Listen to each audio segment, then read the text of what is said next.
بسم اللہ الرحمن الرحیم۔ آج آپ کو سناتی ہوں کم سن داؤد کی پہلی فتح، یعنی حضرت داؤد علیہ السلام جب بہت چھوٹے تھے تب طالوت اور جالوت کی جنگ کا قصہ۔ قوم عمالقہ کے ظالم اور جابر بادشاہ جالوت کی فوج کے مقابلے میں صف آرا بنی اسرائیل کے بادشاہ حضرت طالوت کے لشکر میں ایک کم عمر نوجوان بھی اپنی غلیل کے ساتھ شامل تھا، کیونکہ نو عمر ہونے کی وجہ سے اسے اسلحہ نہیں دیا گیا تھا۔ جالوت جسم کو سامان حرب سے سجائے نہایت رعونت اور تکبر سے شاہی سواری پر بیٹھا اہل ایمان کو دعوت جنگ دے رہا تھا۔ ابھی بنی اسرائیل کا یہ چھوٹا سا لشکر کوئی فیصلہ بھی نہ کر پایا تھا کہ اچانک ان کی صفوں میں موجود یہ کم عمر نوجوان عقاب جیسی برق رفتاری سے باہر نکلا اور جالوت کے سامنے پہنچ کر اسے للکارنے لگا۔ گوشت کے پہاڑ، لہیم شہیم اور طویل القامت جالوت نے حیرت کے ساتھ نوجوان کو دیکھا تو حقارت سے بولا، جا، میری آنکھوں کے سامنے سے دور ہو جا، میں تجھے قتل کرنا پسند نہیں کرتا۔ بے خوف نوجوان نے بادشاہ کی آنکھوں میں آنکھیں ڈال کر گرج در آواز میں جواب دیا، لیکن تجھے قتل کرنا مجھے پسند ہے۔ پھر فلک پر چمکتے سورج کی تیز روشنی میں ارض و سما نے ایک حیرت انگیز منظر دیکھا۔ نوجوان کی غلیل سے گولی کی طرح نکلے پتھر سے جالوت کا متکبر سر پاش پاش ہو چکا تھا اور اس کا طاقتور جسم زمین پر اوندے منہ پڑا تھا۔ یہ سب اتنا اچانک ہوا کہ جالوت کی اسلحے سے لیس فوج کو سنبھلنے کا موقع ہی نہ ملا اور وہ بدحواس ہو کر بھاگ کھڑی ہوئی۔ یہ نوجوان ایک چرواہا تھا جو سارا دن جنگل میں بکریاں چرایا کرتا تھا اور غلیل سے بکریوں کے قریب آنے والے درندوں کو مار بھگاتا تھا، لیکن قدرت نے تو اس کے لیے بڑے فیصلے کر رکھے تھے۔ اللہ تعالیٰ نے پہلے اسے بنی اسرائیل کا بادشاہ بنایا اور پھر اسے نبوت اور رسالت کے عظیم منصب پر فائز فرمایا۔ قرآن پاک میں ارشاد ہے، داؤد نے جالوت کو قتل کر ڈالا اور اللہ نے ان کو بادشاہی اور دانائی بخشی اور جن چیزوں کا چاہا انہیں علم دیا۔ سورہ البقرہ آیت نمبر 251۔ ایک دوسری روایت کے مطابق حضرت داؤد علیہ السلام کو بنی اسرائیل کے بادشاہت ملنے کا پس منظر یہ ہے کہ عمالقہ نے بنی اسرائیل سے فلسطین کے اکثر علاقے چھین لیے تھے۔ شموئیل علیہ السلام اس زمانہ میں بنی اسرائیل کے نبی تھے، مگر وہ بہت بوڑھے ہو چکے تھے۔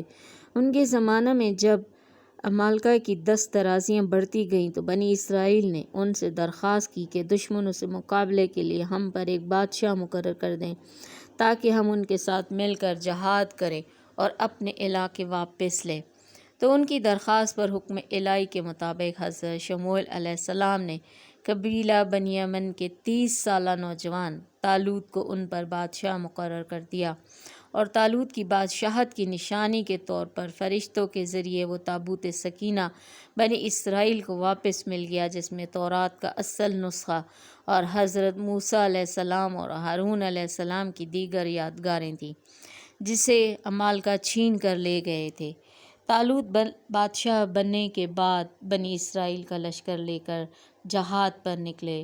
راستے میں دریائے اردن کی ایک ندی پر اللہ کی طرف سے آزمائش ہوئی کہ اس میں سے ایک چلو سے زیادہ پانی نہ پینا، لیکن صرف چند لوگوں کے علاوہ باقی لوگ اس آزمائش میں کامیاب نہ ہوئے اور وہ میدان تک نہ پہنچ سکے، اور صرف پختہ ایمان والے لوگ ہی میدان جنگ میں پہنچے۔ داؤد علیہ السلام ان میں ایک کم سن جوان تھے۔ جنگ شروع ہوئی تو دشمن کی فوج کے پہلوان جالوت نے مقابلہ کی دعوت دی تو بنی اسرائیل میں سے کسی کی ہمت نہیں ہوئی۔ اس وقت داؤد علیہ السلام اس کے مقابلے کے لیے نکلے اور تاک کر ایک دو پتھر جالوت کے سر پر مارے، جس سے وہ چکرا گیا اور سر پاش پاش ہو گیا۔ پھر داؤد علیہ السلام آگے بڑھ کر اس کی گردن کاٹ دی، جس سے بنی اسرائیل کو مقابلہ میں فتح ہو گئی اور داؤد علیہ السلام کی قدر و منزلت بنی اسرائیل میں بہت زیادہ ہو گئی، اور پھر حضرت داؤد علیہ السلام سے بنی اسرائیل کی بڑھتی ہوئی محبت کا نتیجہ یہ ہوا کہ انہوں نے طالوت کی موجودگی میں ہی یا اس کی موت کے بعد حکومت اور بادشاہت حضرت داؤد علیہ السلام کے سپرد کر دی، اور اس عرصہ میں اللہ تعالیٰ کا ان پر ایک اور فضل ہوا کہ ان کو منصب نبوت اور رسالت بھی عطا کیا گیا۔ انبیاء کرام میں سے حضرت آدم علیہ السلام کے علاوہ صرف داؤد علیہ السلام ہی وہ پیغمبر ہیں جنہیں قرآن نے خلیفہ کے لقب سے پکارا ہے۔ اللہ تعالیٰ نے داؤد علیہ السلام کو حکمت اور فضل خطاب یعنی صحیح فیصلہ کرنے کی قوت بھی بخشی تھی، اور پھر انہیں آسمانی کتاب زبور بھی عطا کی گئی۔ زبور اللہ تعالیٰ کی حمد سے معمور تھی۔ اللہ تعالیٰ نے آپ کو خوبصورت اور شیریں آواز عطا کی تھی، اور دوسرا کہ حضرت داؤد علیہ السلام کو اللہ تعالیٰ نے لوہے سے زریں بنانے میں مہارت دی تھی۔ آپ کے ہاتھ میں لوہا آتے ہی موم کی طرح پگھل جاتا تھا، پھر آپ ان سے زریں بناتے، یہی آپ کا معاش تھا۔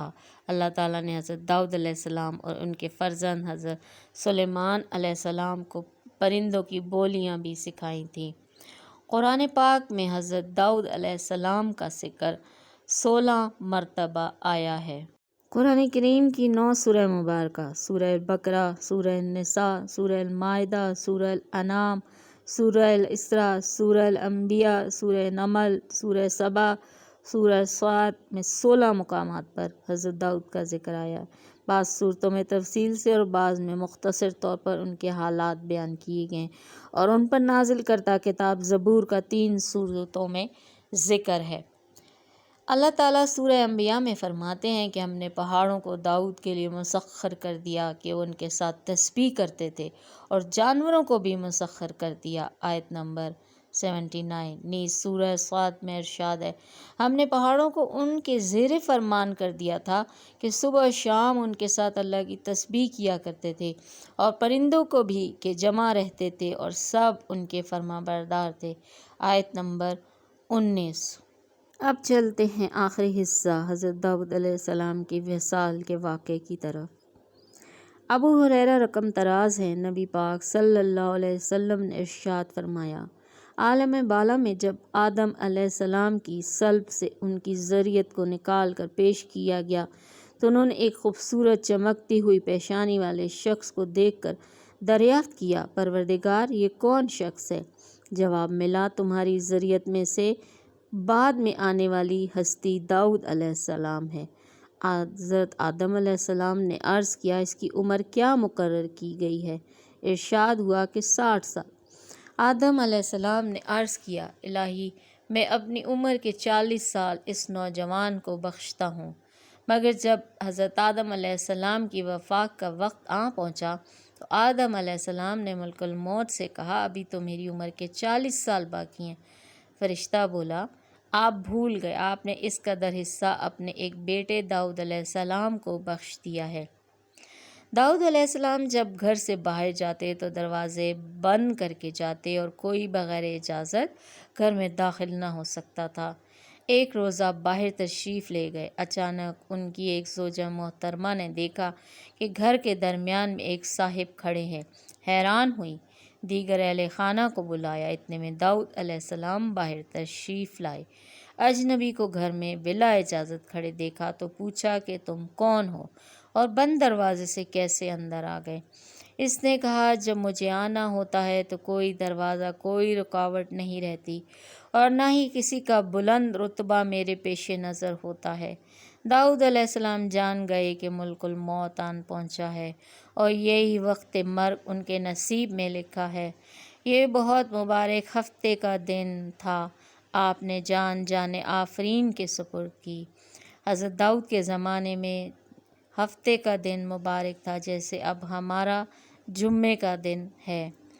سورج نکل آیا، دھوپ آپ علیہ السلام کے جسد خاکی پر آ گئی تو سلیمان علیہ السلام نے پرندوں کو حکم دیا کہ سایہ کر دیں۔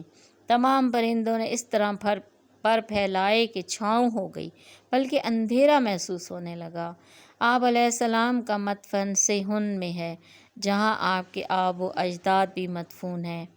حضرت ابن عباس سے مروی ہے کہ حضرت داؤد ہفتے کے دن اچانک وفات پا گئے اور پرندوں کی ٹکڑیاں ابر کی طرح ان پر سایہ فگن تھیں۔ آپ کے جنازے میں شریک صرف علماء بنی اسرائیل کی تعداد 40,000 تھی، جبکہ عوام الناس کی کثیر تعداد اس کے علاوہ تھی۔ بنی اسرائیل میں سے حضرت موسیٰ اور حضرت ہارون کی وفات کے بعد اس قدر رنج و غم کسی اور کی وفات پر نہ ہوا تھا۔ ابن کثیر